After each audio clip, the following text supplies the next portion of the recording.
Okay, so you sent over these sources about, well, the fear associated with aging and older adults. Really interesting stuff. Yeah, definitely. So today, our plan is simple, really. We're going to do a deep dive into this material Mm-hmm. and try to pull out the most important, maybe even surprising insights, about why this fear exists. Exactly. Let's really get into the core of it, not just skim the surface, understand the anxiety itself, how it pops up, and well, its wider impact. Okay, perfect. Let's jump right in. So the sources bring up this term, gerontophobia. Right? Bit of a mouthful, maybe. But if you look at the Greek roots, it's pretty clear. Yeah. Geron. Meaning old man. Yeah, and phobos, which Nice. most people probably know. Fear. Means fear. So fundamentally, it's like a fear of older adults. Mm-hmm. But interestingly, it also seems to cover that more personal fear, Mm-hmm. the fear of our own aging process, our bodies changing, minds maybe changing, that kind of thing, which sometimes gets called Jurassicophobia too, apparently. That's a really crucial distinction, I think. It's dual facing, not just looking outward at others, Right. but inward at our own future selves. And what's really striking in the sources is how tightly they connect this fear of aging to anatophobia. The fear of death. Yeah, you can really see that link, can't you? Absolutely. It feels almost natural, like the worries about getting older are sort of stepping stone, Mm. or maybe a constant low-level hum beneath the bigger fear of, well, mortality. Mm-hmm. A precursor, almost. Mm. Seeing aging happen either in others or the mirror. Yeah. It's a pretty direct reminder that time is finite. No kidding. And the sources really zero in on something that, well, fuels this: media portrayals. Oh, definitely. The way older adults are shown. Just think about the common images. Yeah, the ones that immediately spring to mind, the frail, maybe confused grandparent figure. Right? Helpless Or sometimes. flip side, the grumpy old neighbor yelling about, lawns or whatever. Exactly. These sort of flat, one-note characters. They become shorthand for old. And if those are the dominant images we see over and over again, In movies, TV, ads, even sometimes news. it's not a huge leap to see how a kind of irrational fear or just negativity could start to build up, is it? Not at all. And it's worth thinking about the specific tropes, you know?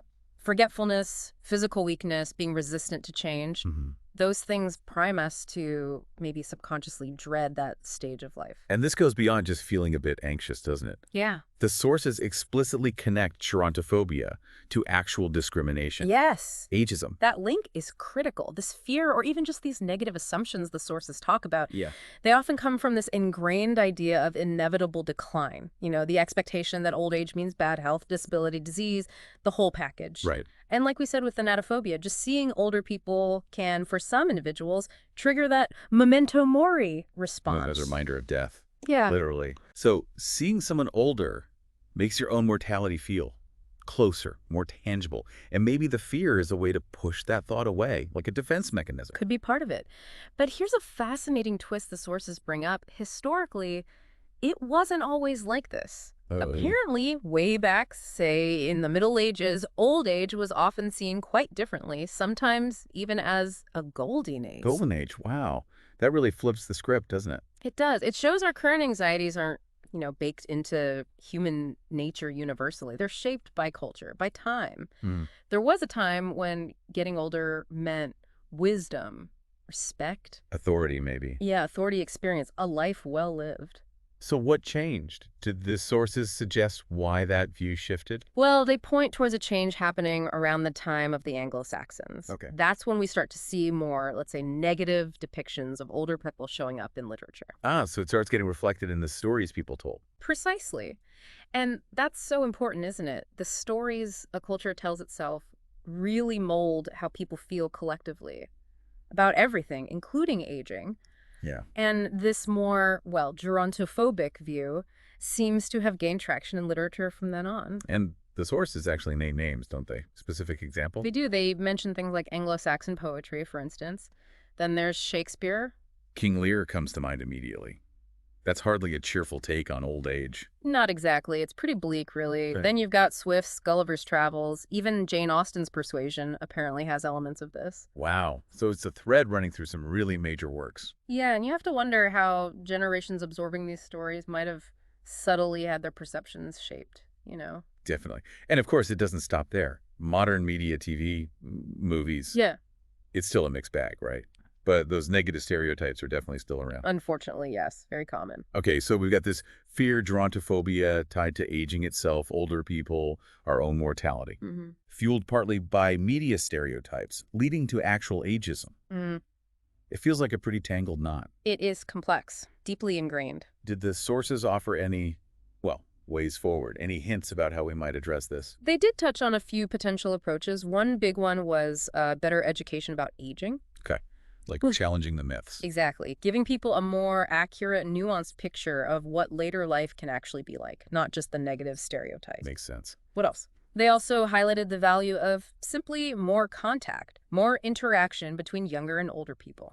Breaking down barriers through experience. Pretty much. Fostering those intergenerational connections can really challenge preconceived notions. And finally, they mentioned insight therapy Therapy. How so? as a potential tool for individuals to really explore where their specific fear of aging comes from, getting at the roots of it. Right. Okay. So just to kind of wrap up the main threads here, we've talked about gerontophobia, this fear of aging and the aged, how it connects deeply to our fear of death, how media images play a big role. And how it contributes to real-world ageism. Right. And crucially, that history shows us this wasn't always the dominant view. Literature reflects that changing perception over time. And on a more positive note, there are ideas for tackling it: education, connection, therapy. Yeah. It really does underscore how powerful the stories and images we consume are, doesn't it? Shaping our fears, our biases. Absolutely. Which brings us to a final thought, really, for you listening. How much do you think the typical ways aging is portrayed, in shows, news, ads, how much does that affect your own feelings about getting older? Mm-hmm. And maybe, Mm. could getting a clearer picture, a more realistic understanding, and perhaps making more genuine connections with older people, Mm. could that actually shift your perspective? It's definitely something to reflect on.